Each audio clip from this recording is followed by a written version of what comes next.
Entonces, Juanra, ¿por qué me decías que San Carlino es tu iglesia favorita de toda Roma? También la tuya, ¿no? Ahora, decías. Ahora sí, también la mía. Por lo menos la fachada. ¿Solo? ¿Cómo que por lo menos la fachada? ¿Y el interior qué le pasa? El interior me gusta mucho también, pero es que hemos visto ya unas cuantas iglesias y me quedan algunas por ver que tú ya conoces. Entonces no quiero elegir todavía, pero la fachada de San Carlo alle Quattro Fontane, ¿le he dicho bien? Sí. Es maravillosa y lo poquito que ocupa parece un mundo en esa calle con las 4 fuentes, que me imagino que muchos guiris se quedarán solo con las 4 fuentes y ya está, ¿no? Dirán, ay, qué bonitas esas fuentes aquí en este cruce. Bueno, tampoco es una y iglesia... mirarán la fachada, ¿no? No es una iglesia de guiris tampoco, ¿no? De guiris consumistas de Roma. Es una iglesia que quien se acerca a ella ya para visitarla, a no ser que caiga por allí casualmente pasando por la acera, quien se acerca a ella a visitarla ya sabe lo que está buscando, ya es distinto. Yo creo que tiene un nivel cultural bastante apropiado. Y luego ya viste ayer que estaba llena de grupos de estudiantes. Eso te iba a decir, que había sus grupos, había sus chinos que entraron también y se sentaron. Sí. Había un chico dibujando, ¿te acuerdas? Había un chico que debía ser arquitecto, porque no era un dibujo de bellas artes, era un dibujo de arquitectura, y que estaba sacando sin mirar ninguna foto, ni ninguna planta, ni ningún folleto, estaba sacando el alzado, la planta, el corte, todo del edificio en su cuaderno. Precioso, alucinante. Que alguien me regale algo así, por favor. @JRA_SM. Bueno, ¿y por qué me gusta tanto? Pues porque me gusta tanto porque para mí, tiene un valor que va más allá de la ostentación que ocurre en muchas iglesias de Roma, va más allá de querer llenarlo todo de mármoles y de dorados, y de una manera muy humilde en cuanto a material y aspecto, consigue una expresividad brutal en la arquitectura y un paso más. Es que da un paso más en la historia de la arquitectura, esa iglesia.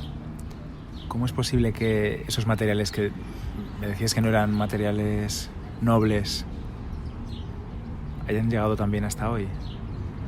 Bueno, que no sean nobles no quiere decir que sean malos. Quiere decirte que los mármoles y ese tipo de cosas recubren un material debajo que no es un material noble y que es el que está aguantando realmente el edificio. El mármol es un recubrimiento ornamental, no está aguantando el mármol nada. Y en este caso pues simplemente le faltaría esa capa final que tienen otras iglesias para darle el toque de barroco con mármoles de colores y dorados, pero en este caso es toda blanca. Es yeso, estará enfoscada, imagino, y es todo blanquito. Y es maravilloso. Pero esto ya ocurría, por ejemplo, en el Renacimiento. Muchas iglesias y edificios renacentistas recurrían exclusivamente a colores grises y blancos para pintar quizá de gris los elementos estructurales del edificio y de blanco los que no eran estructurales, porque consideraban que de esta manera el lenguaje arquitectónico se transmitía de mejor manera. Y bueno, en este caso Borromini lo hace por falta de recursos, pero es maravilloso porque transmite perfectamente la estructura del edificio y cómo está construido, que es un alarde de técnica y de gusto para mí. Y de innovación, ¿no? Y de innovación, sí, es un paso más en la historia de la arquitectura. Yo creo que sí. Y ¿Sabes qué? Perdón. No, digo que volviendo al tema de los grupos, estaba guay que ver como grupos de estudiantes eran dirigidos por sus profesores. De estudiantes, no grupos gigantes de estudiantes cualquiera, me refiero a cualquier instituto normal de España, sino que parecían estudiantes de una cierta edad ya más mayores, quizá pues una carrera de arquitectura o de bellas artes o algo así, visitaban la iglesia y iban casi todos directos al claustro porque es un lugar muy especial, es verdad. Me gustó mucho que me contases que la balaustrada tenía... ¿Cómo se llaman? ¿Balaustre? El balaustre, cada elemento sí, es... Yo creo que sí, creo. Cada balaustre al derecho y al revés, que con la misma pieza Borromini consiguiese dar ese movimiento también, ¿no? Innovar también ahí, sin gastarse en nada más dinero que no tenía, porque además no le pagaban, ¿no? Me decías que... ¿Cómo es esa historia? Cuéntala un poquito, por favor. Se supone, yo no he consultado las fuentes, ni los archivos, o sea que no lo sé, pero lo que he leído es que, aunque hay algunos autores que se contradicen en ese sentido, parece ser que Borromini se ofrece a diseñar este edificio gratuitamente, que no recibe ningún tipo de honorario por ello, porque está en un momento crítico de su carrera. Ha estado muchos años ya trabajando para otros, terminando obras de otros, trabajando para Bernini, y él quiere lanzarse ya a crear un edificio en el que su lenguaje arquitectónico y su diseño lo pueda realmente mostrar, y Roma entera pueda ver lo que él quiere construir y quiere hacer. Y se ofrece gratuitamente para poder hacer esto. Es un solar malísimo que está en pendiente, ¿no? En pendiente, gracias.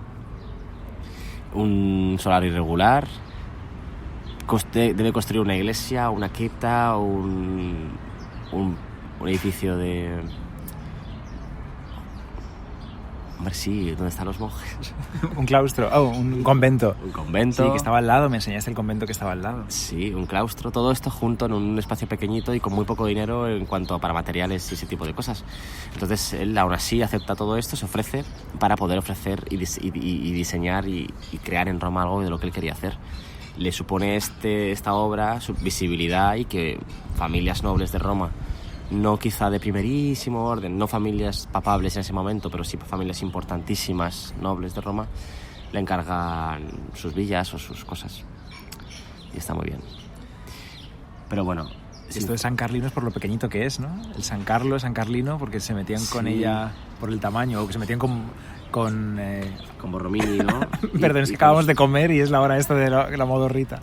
Con Borromini y con la iglesia se metían porque decían que la iglesia entera medía lo mismo que un solo machón o un solo pilar de San Pedro, claro, sí. Bueno, pobre Borromini, la verdad es que al final se suicida antes de que se terminen las obras de la fachada que tanto te gusta. El suicidio de Borromini más es un caso horroroso porque cuentan que puso su propia espada en el colchón de su cama, se puso la punta de la espada en el pecho y se dejó caer. Y no se murió. El pobre se quedó ahí enfermo y lo encontraron al día siguiente y lo cuidaron unos médicos un par de días, y al final ya el tercer día o cuarto día acabó muriendo de la infección, pero no murió en el momento. Y él escribió notas que lo tenemos entre el momento del suicidio y la muerte. Esto me lo has contado alguna vez, lo hemos hablado, es verdad. Sí. Nada, un poco tenía casi olvidado. Bueno, y nada, pero eso estuvo muy bien y es precioso y me encanta. Nuestro hotel está al ladito de San Carlo y es precioso ir a verlo. Vamos a pasar cada día por ahí. Yo voy cada vez que vengo a Roma, así que no podía no ir esta vez también. Pero es que después descubrí algo nuevo de Roma que yo no conocía, que es la Doria Pamphili. Sí, que hay que decir que cuando estábamos planeando este viaje, antes de venir, fuimos anotando en una nota compartida que tenemos cada uno cosas que quería ver, lugares a los que quería ir sí o sí de Roma, apuntando horarios y, disponibilidades. Y yo apunté enseguida a la Galería Doria Pamphili porque, en el museo mucha gente, cuando yo estaba en salas, me preguntaba por el Inocencio X de Velázquez, y porque estuvo allí hace años, en un montaje temporal que se hizo. Entonces yo me propuse hace años, cuando volviese a Roma, ir a ver el Inocencio X a la Doria Pamphili. Entonces allí está expuesto, y ayer, aunque la información, que por cierto está fatal, de cada sitio de Italia nos decía que la Doria Pamphili era gratis, a nosotros nos parecía que no, y efectivamente es un museo privado, como ellos se encargan de decirte todo el rato en carteles y en las ventanillas de información. Es privado, entonces cuesta, ahora no recuerdo cuánto, pero como 15 euros, sí, 14 euros entrar, pero merece mucho la pena. Visitas el palacio, bastantes estancias del palacio y todo lo que es la galería con forma cuadrada. Sigue tú.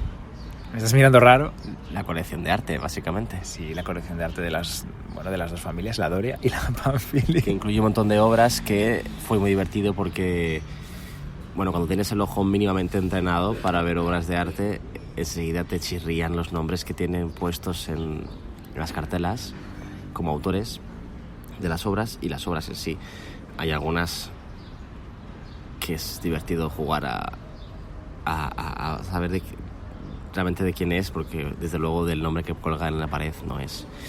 Muchos Rafaeles. Muchos Rafaeles malísimos que están colgados arriba, porque bueno, es una galería que mantiene el colgado, la forma en la que están colgadas las obras es exactamente en la que estaban en el siglo XIX, si no me equivoco, XVIII incluso. En los archivos de la familia tenían esta descripción y enumeración de todas las obras en su lugar, y lo han recreado y está precioso. Un montón de obras juntas y llenando todas las paredes, es espectacular. Y te encuentras después efectivamente el Velázquez, el Inocencio X, que es realmente impresionante. Que tiene su sala sola con el busto de Bernini, que hizo 2 copias. Hizo 2 versiones. 2 versiones, perdón. Una copia, esta es otra cosa y tú lo sabes mejor que yo. Sí. Hizo 2 versiones porque la primera, cuando ya estaba terminada y iba a entregársela al Papa, pues en el transporte se le rompió, parece ser, y se agrietó toda la cabeza. Aún así está expuesta al principio de la galería. Y después la segunda versión, que cuentan, hizo solamente en una semana porque tenía que hacerla rapidito, y además por la mitad de precio que la primera, claro, porque bueno, es que yo creo que no tenía que haber cobrado nada, sinceramente, porque fue un problema suyo de transporte, no nada, pero bueno, cobró la mitad y lo hizo en una semana, y ese busto segundo está expuesto al lado del cuadro de Velázquez, que es un cuadro increíble, que realmente su fama y el hecho de que los artistas posteriores se han fijado en él es totalmente justificado, porque es precioso. Y asusta mucho cuando lo ves, nos encontramos así, ¡pum!, que hay en esa puerta un busto de Bernini. ¡Ay! Inocencio X mirándome mal. Bueno, porque es exacto, porque está la persona, no es un cuadro, es una persona. Que si te fijas, si te quedas mirando fijamente a los ojos, parece que esté respirando el pecho, es increíble. Sí, estamos mirando el tiempo de grabación porque Spreaker nos deja solamente 15 minutos por audio y llevamos casi ya 13.